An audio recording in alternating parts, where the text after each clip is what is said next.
Halo guys, hari ini kita berada di rumah yang sudah siap dibina di Kampung Tok Bedu guys. Okey, safety door ni kami bagi free dan owner memilih design yang macam ni ya guys. Okey, jom masuk dalam. Okey, rumah ini dimuatkan dengan ruang tamu dan ruang makan dengan berkeluasan 12 kali 17 kaki guys.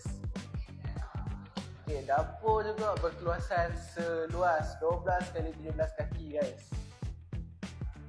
Rumah ini dilengkapi dengan 4 bilik tidur dan 4 bilik ayak. Jadi ini bilik ayak yang pertama guys.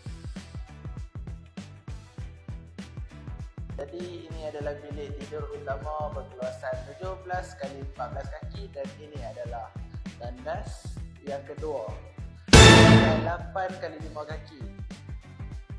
Jadi ini adalah bilik tidur yang kedua di dalam rumah ini berkeluasan 13 kali 10 dan mempunyai tandas berkeluasan 7 kali 5 kaki.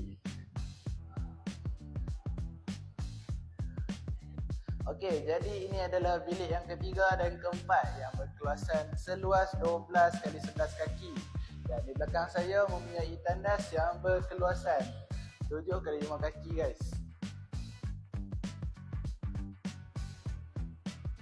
Okey, jadi di belakang saya adalah ruang solat yang berkeluasan 13 kali 8 dan di belakang saya adalah ruang keluarga yang berkeluasan 13 kali 14 kaki guys.